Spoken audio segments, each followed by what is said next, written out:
Okay, if you love mastering and you love pushing the envelope, this is the video for you, because I put together my top 5 videos from this year, not the most viewed videos, but the videos where the nuggets, the gold came out, where I was playing with something, I was tinkering with something, I debunked something, and it changed the way I approach my sessions. So without further ado, and I'm going to leave time markers here so you can skip to whichever one you feel is relevant, enjoy. And thank you for a great 2024. Take care. My boy Shaq hit me up and he asked me how much oversampling is enough oversampling, and he told me to only answer this if it's something I was passionate about. The thing was, I didn't realize how passionate I was about it until I started asking myself questions, because I honestly don't know. Currently, I use 4 times oversampling on standard clip, and I don't use oversampling on my limiter for reasons I'll make clear later in this video. But when we dive into looking at the audible and practical differences it makes to these processes, will I end up changing my mind? Will you end up changing yours? You see, I've always used 4 times oversampling on clippers, and that is to avoid aliasing distortion. I don't know why I settled on this number, I just did.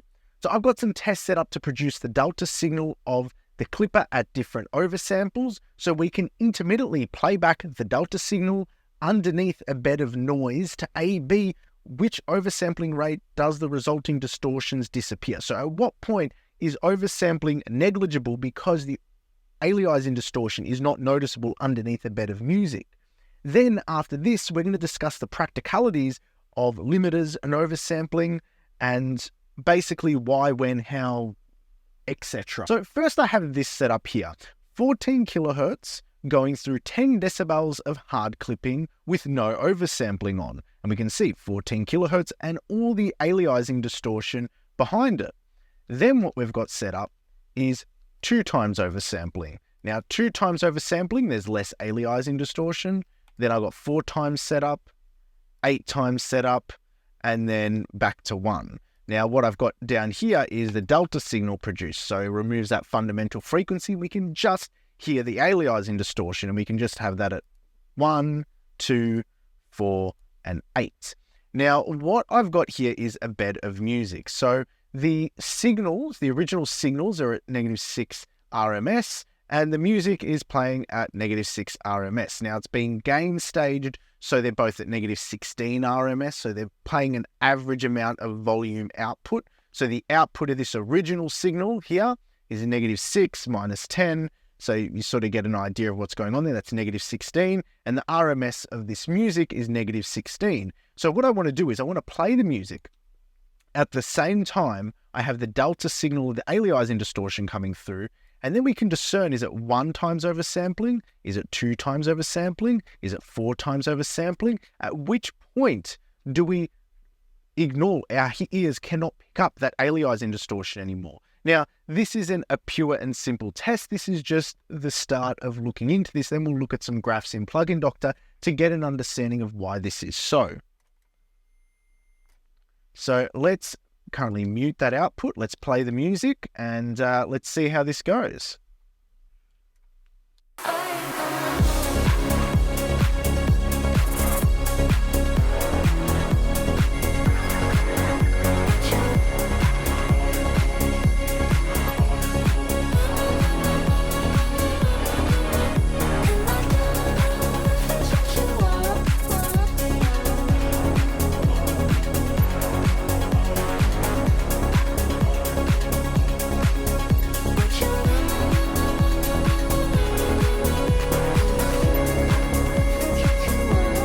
Okay, so clearly you need some oversampling. Now, without oversampling, the aliasing distortion of that sinusoidal waveform is very audible at the same RMS of the music. So what I'm saying same RMS is the source of the signal I'm clipping is at the same source level of the music.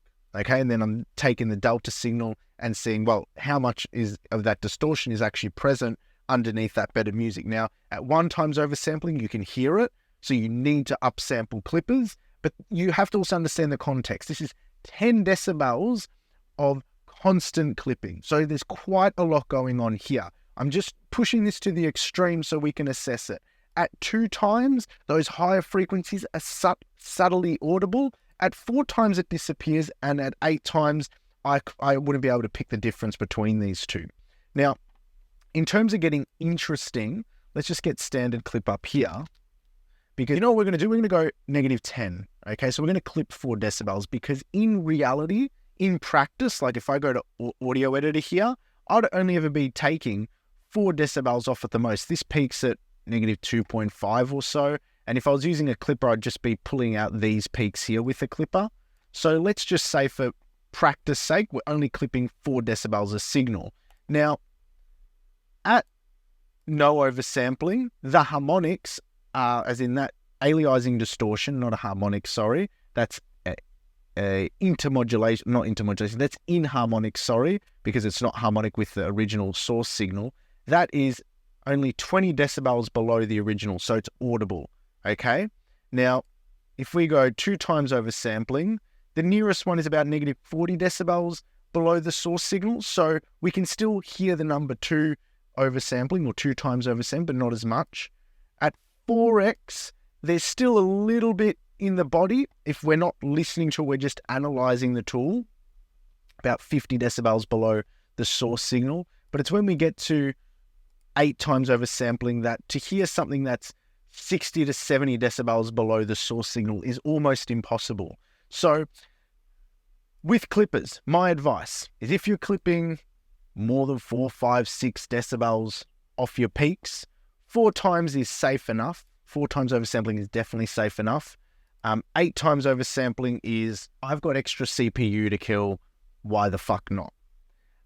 I think I'm going to lean the side of, in mastering, of going 8 times oversampling here, only because you can, and there's no reason against it. I think when I'm mixing though, the CPU load, if I've got multiple clippers going on, all being 8 times oversampled, is quite heavy. 4 times is perfectly fine. As we heard, that aliasing distortion underneath the mixed signal, or the music signal, you couldn't hear that distortion. And that was a constant distortion. That wasn't intermittent either. Now, there can be a case made either way to say, oh, you know, because it's constant, it's not really reflective of an actual aliasing distortion from a track. But you also have to remember contextually, how hard are you pushing your clipper in mastering? You're not doing 10 decibels of clipping at any one stage like I was here. You might be doing 2, 3, 4 at the max. So 4 times oversampling is more than enough. 8 times at overkill. Anything over that, you're just wasting CPU. Like, seriously wasting CPU. Now, let's keep it moving on, because something I said was limiters. Now, do I oversample my limiters? No. And the reason being because they do not produce enough distortions. Like if you're doing 2 decibels of limiting, okay, and you've set up your attack and release time properly, you are not producing enough distortions for there to be audible aliasing downstream. Like there just isn't. So I don't oversample my limiters. But something I do, which I think is really important, is true peak limiting. Now, the reason why I prefer true peak limiting over oversampling, now if you read ITU BS1770, technical document, TD1770 or BS1770, where it's got the standard measurements for tracking true peak, which is what limiters actually use. Okay, so they go 4 times oversampling is the standard for measuring true peak. What it's actually doing is and I've got this verified for the maximizer from Isotope's team, the true peak limiting on the sidechain, it oversamples this sidechain signal. So what happens here is a limiter will read this signal and it will only start limiting or only be triggered by this sample here to limit. Nothing above here is going to trigger the limiter. Whereas if we oversample this, so this is at 48, so if we sample this to 96, let's render that, the limiter is actually going to read this peak value here, okay? And that's a big difference because that new peak value is 7 decibels and the old peak value was 8.5. So it's 1.5 decibels more accurate, okay? So it's actually tracking a more analog-like waveform. I think true peak limiting for the ballistics of limiters are much better. Oversampling is not necessary because you're adding filters into the chain, which you may not need. It may not change the sound for a distortion which isn't present. And I can show you that here because you're probably wondering, yeah, Nick, I don't know about that whole aliasing distortion business with the limiters. So let's actually get some limiters up. Let's get L2 and then I'll get maximizer up. Hey, L2, where are you, mate? There we are. You gotta love, like, I've got 100 freaking clippers running at the moment. I should just make this all inactive because I just got all this shit running, all being oversampled. And it's like, my computer's like, yeah, Nick, I don't like you too much. So let's go turn the true peak limiter off. Let's get some gain going into this bad boy. All right. Now, those distortions there, and that's because those distortions there, negative 60 dB. Okay. That's not really a lot of aliasing distortion because there's not many harmonics being produced. Make the release time faster, the attack time slower, you get a bit more, but that's not a practical setup you're ever using. You go into all-round mode, yeah, you're going to have aliasing distortion, but you're never going to have the attack open that far or the release this fast. So you can manage that. You can oversample it a bit and it will help a lot. But the thing is, the reality is you're never ever releasing 10 milliseconds. If you're releasing that fast and you're producing that much distortion because you're doing 11 decibels of gain reduction, you've got other issues with your mix. So a more practical thing where you might be limiting, let's say, 4 decibels there. That's how much is 4 decibels. You know, you're going to have a little bit of aliasing distortion, but you're going to slow down that release and manage that. You might oversample a bit, but I'm not using Pro L2 anyway because I don't think it's that crash hot of a limiter compared to the maximizer. But anyway, thing is, the true peak limiting, you produce more accurate results. You're able to track the waveform way more accurately. If I just go redo there, you actually get to track better sample values. Now, if we go into, where are we? Hello. The maximizer, you'll actually notice there's no aliasing distortion, period. Doesn't matter how hard I push it.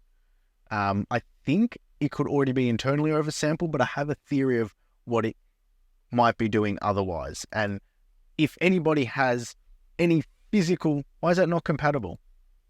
Okay. If anybody has some physical sort of documentation or something they can reference, or Bill from iZotope, if you're watching this, let me know, is the maximizer being oversampled? Because I can push this quite hard and I've got no aliasing distortion there. I can make it super fast and there are. I make it super slow and it's not. And my theory with this, because even if I go to something like clipping, okay, you got a little bit of distortions there, but nothing, it's not until you go down there that it really starts to happen. My theory is because the IRC algorithm is optimizing the ballistics in terms of the attack and release times. It's optimizing that to produce the least amount of distortions, or finding the attack and release times with the lowest distortion score based on the psychoacoustic modeling. We're avoiding a lot of the distortions that would naturally get in a master or using these limiters anyway. So here's the thing. I don't oversample my limiters. If maximizer is oversampling internally, cool. If it's not, cool. I don't care. What am I concerned about with my limiters? True peak, very important. And you can actually see those distortions go away when you hit true peak. See, very important true peak. No need to oversample them. Your clippers, you want to oversample. That's just plain and simple. You want to oversample. 2 times oversampling is not enough. 4 is perfectly fine. 8, probably an overkill, but 4 times is where it's at. Anyway, I hope that helped you out. And until next time, take care. If I told you there was a free trick to gain headroom before mastering, you'd probably think I'm talking about this. All right, let's go to iZotope Audio Editor. Phase rotation, boom, more headroom. Sounds great because Adam Audio, there was a mastering engineer on their channel that did that.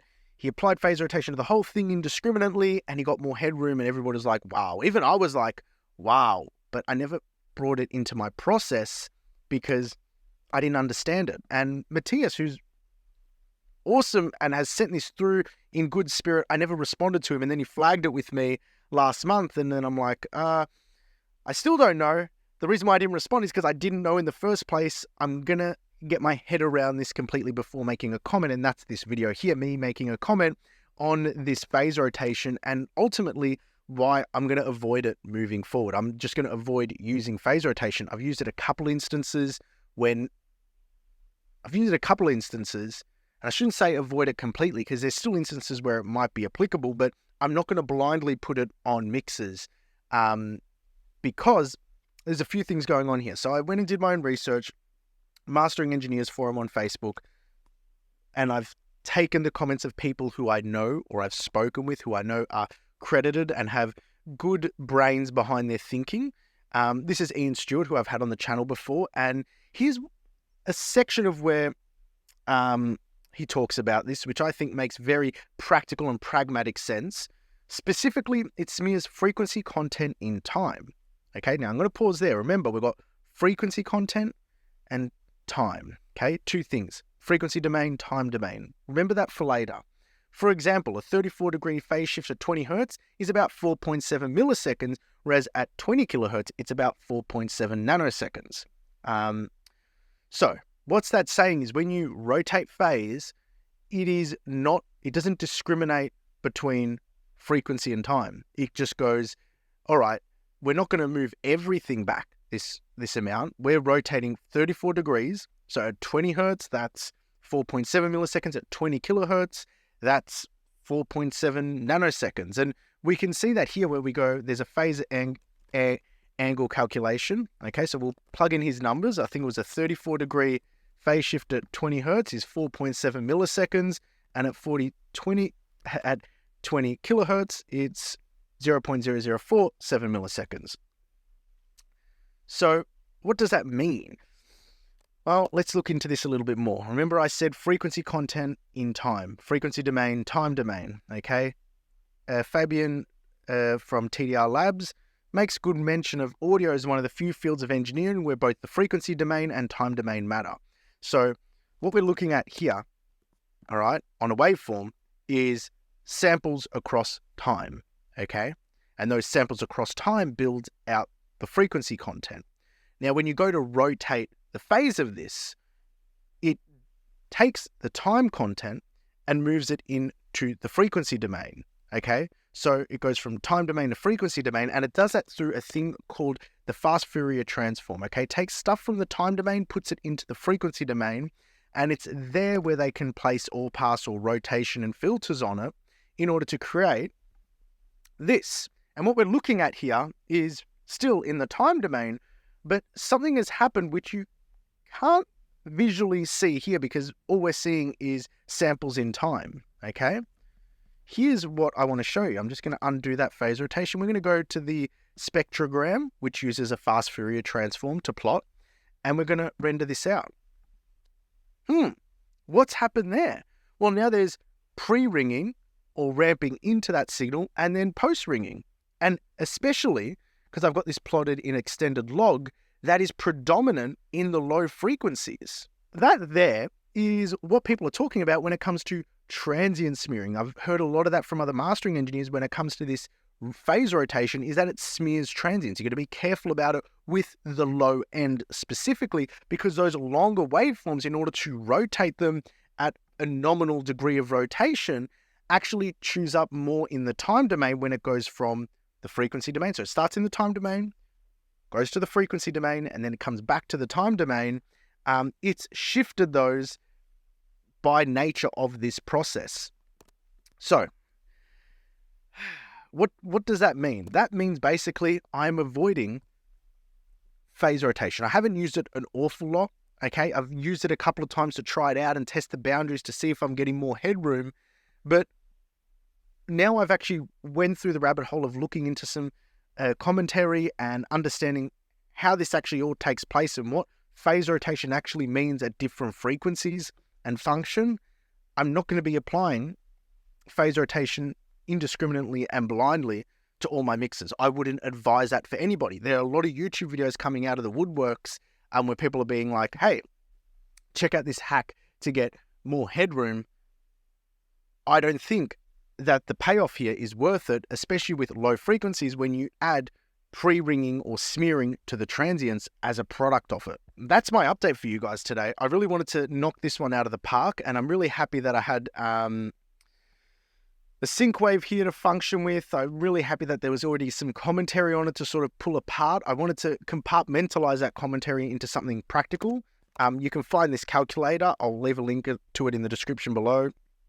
And also I'll leave a link to things like this video here where I go through pulse code modulation and discrete and continuous time signals and sync wave values, because that's what I used here to create that test. I'll just go back. That's a sync waveform or an offset sync waveform. And anyway, that's that. Now, if you're a long-time viewer of the channel, I've got some really cool announcements coming up next week. So you want to keep an eye out for that. And if you haven't subscribed to the newsletter, now's probably the best time to do that, because next week I'm dropping something you might want to check out. And yeah, until next time, take care. I just filmed one of the wildest tests for my masterclass I'm putting out. And it was so wild that I have to share it with you. So here it is. And if you're interested in advanced mastering details, the mastering class I'm putting on, there's a newsletter link down below so you don't miss out when it gets released. I hope you enjoy this. And until next time, big love. All right, mid-side EQ. All right, in mastering, you must use linear phase mid-side EQ. Nothing else, period. Okay? Now, this was brought to my attention by Ian Stewart when he was taking me through Baselane Pro. And it all made sense because I'm going to show you some things which are gnarly, like gnarly. Now, mid-side, what is it? It is basically an encoding and decoding process of the left and right channels to compartmentalize the signal from a left and right, and then it gets encoded into mid-side by adding the similarities. So the left channel plus the right channel's phase creates the mid signal, and the left channel minus the right channel, so the differences between those two, create the side signal. That's the encoding of mid-side, and then it inverses back on itself in order to create the left-right output. So what I've got here is the left-right output of this mix. It goes through a mid-side matrix, which outputs mid and side. And I've got the mid and side in two separate mono channels, which then goes back into a stereo bus, which takes the mid-side input and makes it left-right. And to show you that this is all hunky-dory and nulls with the original stereo, let's have a listen to the stereo, and then I'll bring in this matrice, and you'll see with this null flip on the stereo that everything nulls. Couldn't catch me with no city girl, only the ones with them blonde curls, 'cause Perfectly nulls. yeah, you finally did me a favor. Okay, good. That is a fundamental. Now, let's just dive in a little bit here. What creates and encodes and decodes the mid-side matrices? Phase relationships. Okay, that is why using linear phase with mid-side EQ is so critical. And I'm going to show you exactly why. What I've got here is an all-pass filter. Okay, let's put this at 1 kilohertz. Now, an all-pass filter passes all frequencies with equal gain. All it does is rotate the phase, and I've rotated the phase 180 degrees at a center frequency of 1 kilohertz, and I've turned that on. Let's listen and see if this nulls. This is on the side channel of the mid-side matrice. Let's see if it nulls, because technically the output of this is identical in frequency and tonal balance. All that is changing is the phase polarity at 1 kilohertz. Let's see. Catch me with no city girl, oh, everyone needs a lover who doesn't turn. Okay, so why isn't it phasing? Why isn't it nulling 100%? Well, obviously the phase relationships are off, and I'm going to really test. I'm going to make it really hard because I'm going to leave the phase rotation at that frequency, and then I'm going to make it really easy in the next test to see if you can pick up what the differences are between the left-right and then the left-right mid-side matrix with this phase rotation. See if you can pick up something in the stereo imaging. All right, I really want you to, push your ears here. Couldn't catch me with no city girl, only the ones with them blonde curls, 'cause this cowboy needs a lover who doesn't turn their back away. Yeah, you finally did me a favor, and you walked right out that door, and I haven't looked back ever since you left. Couldn't catch me. Okay, maybe you picked it out, maybe you didn't. It did something a bit weird to the stereo field and it didn't feel quite right. So what I'm going to do is I'm going to make it really easy to pick this out. So remember that when we did the notching and the resonance surgical EQ in the previous chapter.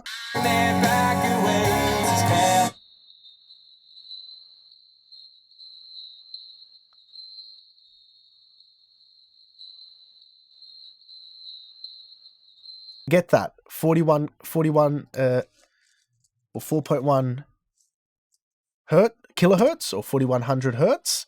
We're going to rotate the phase at that frequency. All right. Now take a listen. I'm going to have it in bypass, and that ringing frequency is going to be on the left channel, which it is on the stereo mix. And then when I put this in, it flips the stereo imaging at that phase rotation point, exactly that point. Take a listen to this. This is wild. Catch me with no city girl, only the ones with them blonde curls, 'cause this cowboy needs a lover who doesn't turn their back away. Yeah, you finally. Is that not wild? Let me just loop that ringing so we can really get it. Only the ones with, only the ones with, only the ones with, only the ones with. It flips it. So because we're decoding back to left right and you've changed that phase relationship, it actually shifts where that element is in the stereo field.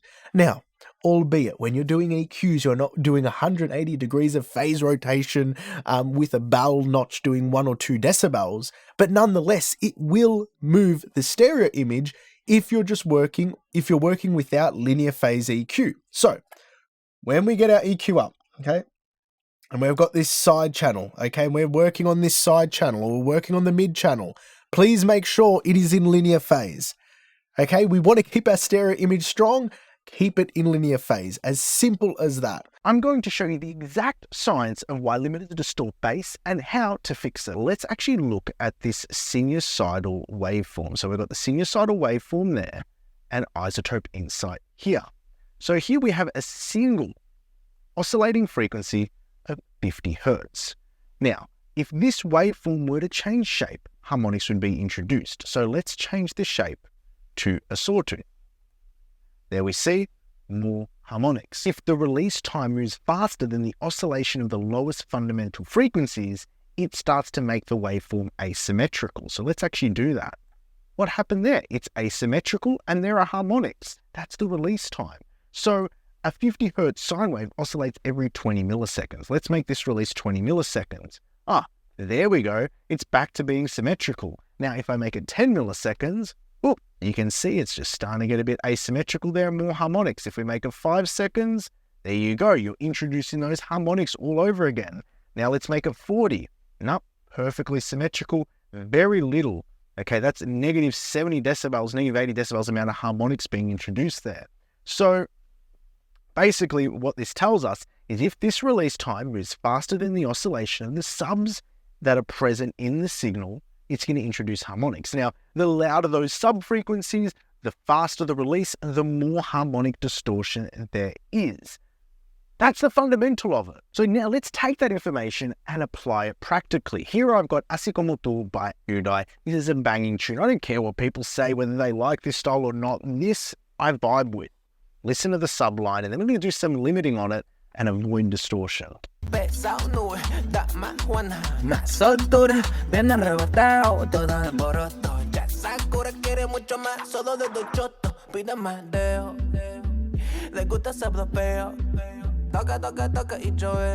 that there where the bass line is exposed is where there's not a lot of transient information moving the limiter. It's all smooth oscillations and distortion's going to happen. So let's use a bare bones limiter, the L1. It's a brick wall limiter. I hate the 21st, that anniversary. Let's put everything to default, but in modern mode. Okay, we're going to limit the shit out of this. Negative 20, put the output ceiling to negative 6 so we don't blow our ears off, and make the release super fast. Now we're going to hear some distortions come in. All right, take a listen to this now.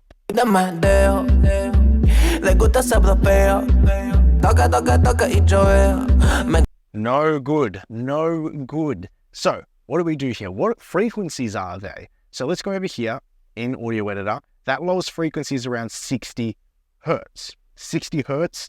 I can't do the maths off of my head. I'll tell you that I calculated this before the video. 63 hertz, I think it was, is about 15.8 milliseconds. That's how long one oscillation takes. So if the release time is moving faster than 15.83 milliseconds, it will start to move the waveform asymmetrically. Doesn't mean you can't go faster than that. You can go faster than that. But it just means that's the tipping point and where the release starts to move faster than the oscillation of that lowest frequency. So let's change this. 15.83. What we're going to do is we're going to level match this and then A/B it, because this first note, I know for a fact, if I turn this off, this first note already has a little bit of distortion in it. So I don't want that present distortion in the bass line to confuse me. So just take a listen. Now we've got it level match. We can look at the before, the after, and the original with the limiting super fast. Le gusta ese blopeo. Toca, toca, toca y yo veo. Me confunde más dejo. Le gusta ese blopeo. Toca, toca, toca y yo veo. Me confunde más dejo. Le gusta ese blopeo. Toca, toca, toca y yo veo. Me confunde. So you've got this issue here where that release time is too fast. Now there's nothing to say that 5 milliseconds, 1 millisecond, 10 milliseconds will introduce distortions that are audible. We just wanted to know the tipping point. So what we can do is we can put this on loop. We'll start at 15 and then we'll slowly bring this down until those distortions are becoming way too obvious. Le gusta ese blopeo. Toca, toca, toca y yo veo. Me confunde por un dedo. Le gusta. Around 10 milliseconds. Once I started going to 2-3 milliseconds, you could hear them come in. Well, I could hear them come in like that. So I'm just going to avoid that. But that is a basic setup. To get more advanced, I'm going to use two tools here. I'm going to have the 432 EQ in the background and then the iZotope maximizer. Now, the iZotope maximizer is really interesting. It's exceptionally interesting because in the maximizer, each of these IRC modes actually measuring the amount of distortions each attack and release time is introducing. Because what they do is I've got a full video on the IRC pattern and technology, which you can look at, and I'll re-explain it here in this video. Basically, the IRC module works by having a series or an array of different attack and release times processing the signal. And then it takes the delta of those signals to then score the amount of harmonics against a psychoacoustic model, which basically gives each attack and release time a score to say, well, this one has more distortion, it's more perceivable, this one has less. And then basically each of these modes have different thresholds of what it considers acceptable for the amount of distortions based on the weighting of the psychoacoustic model. And then it says, well, we want more distortions in the crisp mode because we want it to be a little bit more brittle at the top, or we want less distortions on the classic mode, so we're going to pick ones that introduce less distortions because we want it to be smoother, or as it goes. And we're going to use this in a very interesting way. That's really good knowledge to have and very powerful because people get confused between the character knob and the modes and whatnot. So what we're going to do is we're going to set this at 2. That's just the default. All right, that's where we're going to start. We're actually going to have a lot of limiting going on here. So we're going to put this to, I think it was 14 or something. Perfect. That's good. And with that, what we're going to do is we are going to listen to the delta mode and then go through these various modes to listen to the timbre. The timbre is super important. Then we're going to tweak it even further. So let's go here. Let's listen to the timbre in delta and go which one is, and my aim when it's music like this is which delta signal is taking away the least low end. I like my low end to extend nice and big and low and not be affected or distorted. So let's go through that and have a listen.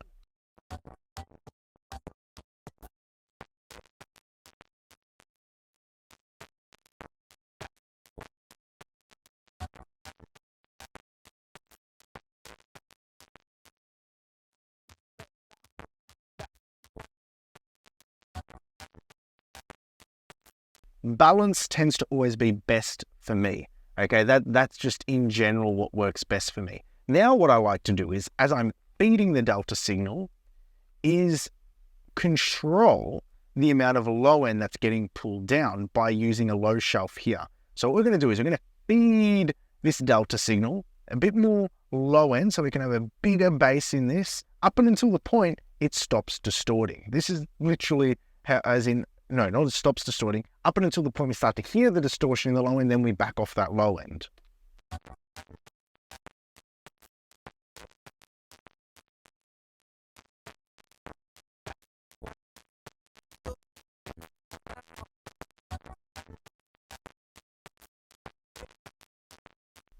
Okay, so that 1 dB boost in the low end is probably as far as we can push it based on 14 decibels of gain moving into this.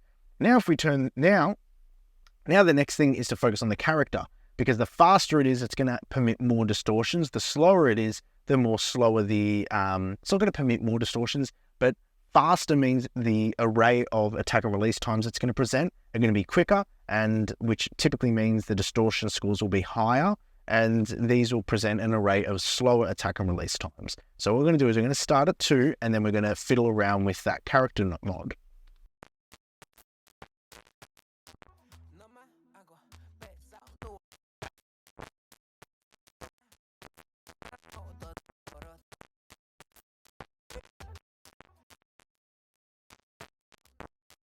Okay, that's good. Now, I'm just hearing crackles and pops. What does that actually sound like? Let's have a listen.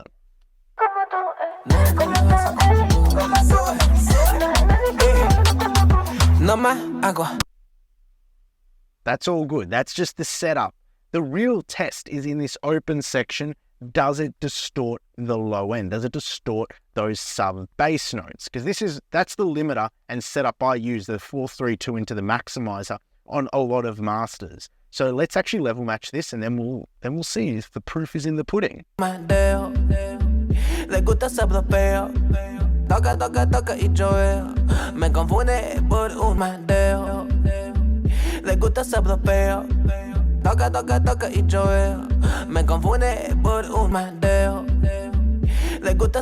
So I hope this helped you understand why limiters distort bass first, the mechanics of it, simple ways using a basic L1 limiter on how to manage it, and then more complex applications using what I love is iZotope's maximizer with manipulating its modes, using the delta signal, feeding it with the EQ. And this EQ here can even go one of 2 ways. You can either boost into the limiter to get a bit more low end and see how far you can push it, or you can cut away if it's just everything is catching low end and distorting. So there you have it. Until next time, take All right, I'm not trying to hype this up, but seriously, last night I was up in the studio until I think it was like 8:39. Because what started was I had this mix up here, and I'm like, I want to show you guys a mix through start to end, as in a mastering session, start to end. And it's like, yeah, that's going to be so cool. You know, we'll kumbaya, look at all these cool techniques. And then I started doing it, and I got bored. I'm like, fuck, you've seen me master tracks 100 times over. There are case studies I'm going to bring to you in the future, which I've definitely got down on my list. But it just felt redundant. I'm like, no, I want to push myself. So there's this kick drum here, okay? Where's the kick drum? Here we are. Let's take a look at this. This is a kick drum here. So let's listen to this kick drum. And at the tail of it, it goes boo, boo, boo. And you've seen me deal with this a few times. But anyway, I thought, well, could I use things like soft clipping to help shape it and change the harmonics, or compression? And I went through some different, iterations of this where, I did end up using soft clipping to help control it a bit. And this is what I came up with, but this is not what I really want to show you. I'll just play it for the sake of showing you what I was going through last night.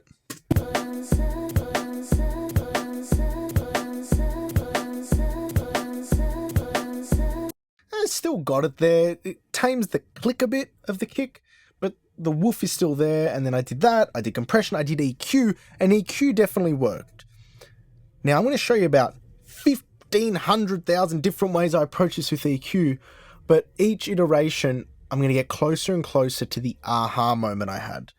Because what I found, I was like, whew, this is juicy. I've got a whole bunch of impulse responses I ended up running and different shit. And anyway, this is beautiful. So we're going to go here and we're going to get iZotope 11 out.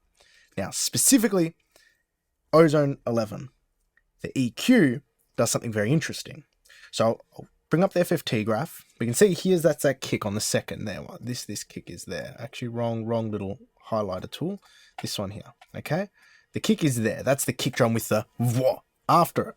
And I was thinking in my head, well, I want to bring out the punch, which is there, and I want to control the wah, which is there.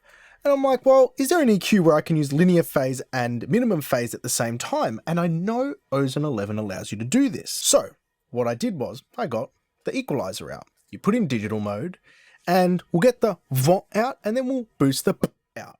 Okay, let's do that. But it just gets better as we go on. So that's around 50 hertz. So let's solo this, we'll play it through and try and find the exact tail of this.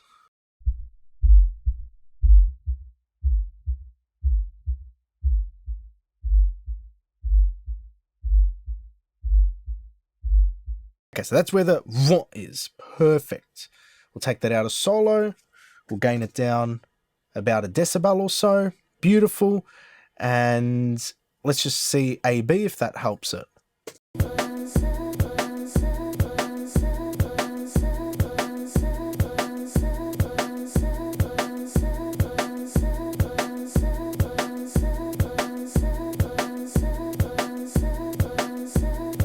Beautiful. Definitely works. Definitely works. We're going to get better. So this here at the moment is in linear phase. Okay? It's in linear phase. And there's a bit of a twist that comes up. Now we're going to do the punch. Okay? So let's solo this and get the punch of it.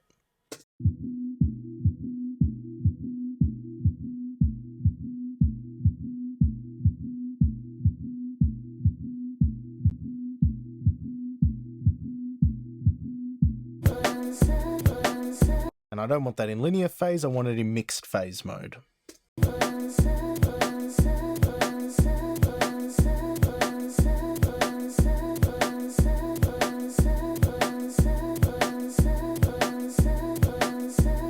Bit more definition there on the kick, and that wallop afterward is controlled.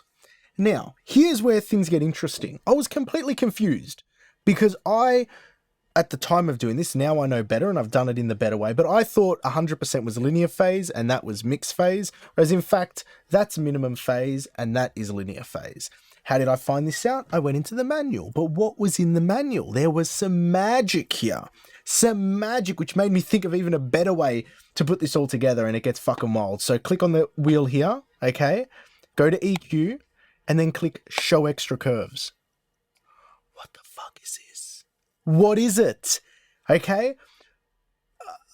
Oh man, I was blown. So, blown away, sorry. Ozone doesn't do that to me. But seriously, what it is you can actually see the phase response, the phase delay, and the group delay. And if you look here in this vertical column, you can see milliseconds, which showcases or plots vertically the time delay based on the frequency. And then you've got the degrees in which that frequency response is moving. Now, why? Why would we give a shit about this information? And I'm going to show you why. What we're going to do is we're going to go into delta mode.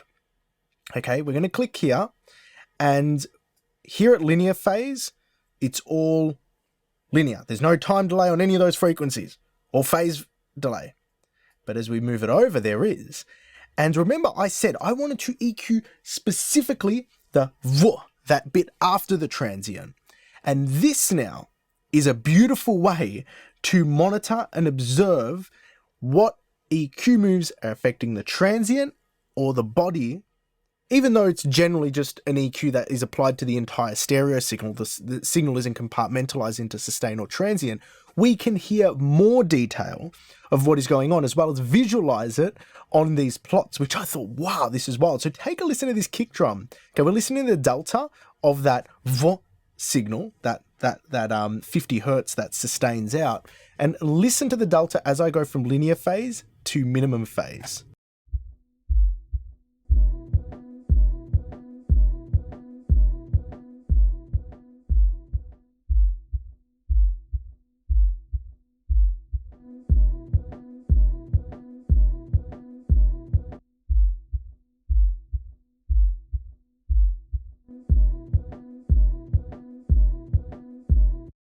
How wild is that? So you can actually hear that the delta signal, through the delta signal, that this cut is affecting more of the transient in minimum phase mode than it is in linear phase mode. This now is my premise for making these EQ decisions when I'm trying to carve the low end, or I'm going to start applying this more in sessions and see how it takes shape.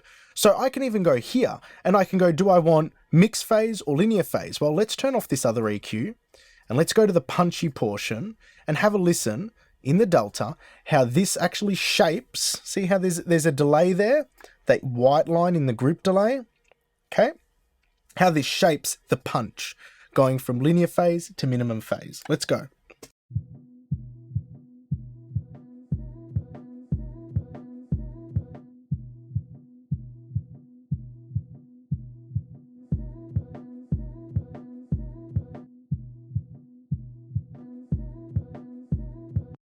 Beautiful. I didn't even think of this. Now, these lines and these plots are just graphics. They're not necessarily the sound itself, but it was just my cue to think a little bit outside to go, oh, wait a second, there's a delay here, or this phase is moving, or this one isn't. What happens if we start monitoring the delta of it?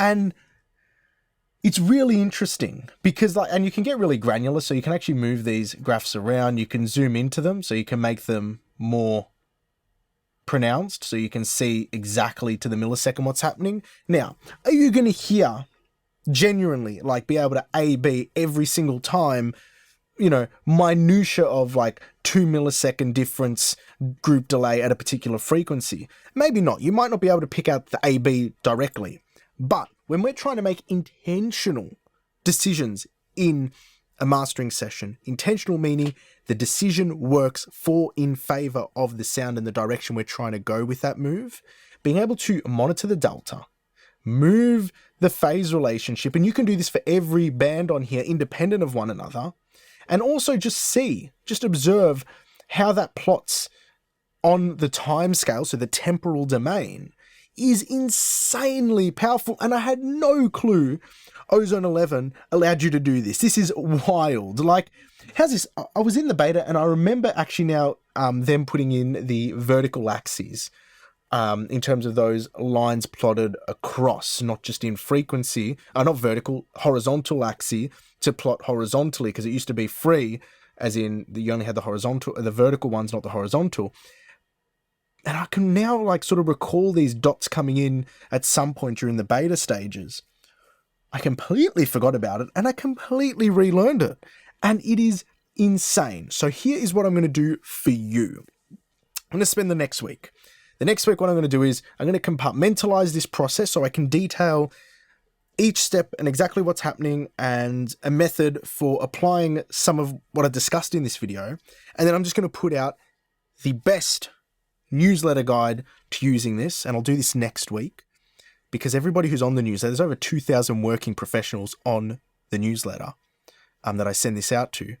You guys will get a full detailed breakdown of this process. And if you want that, join the newsletter down below. That's going to be my goal for this week. Write an awesome process guide for using these bits of information here and compartmentalizing it so it's super detailed for you. So that way you guys can kick some ass in your masters. I really hope you enjoyed this because this was a ding, weird light bulb moment for me. And yeah, until next time, take care.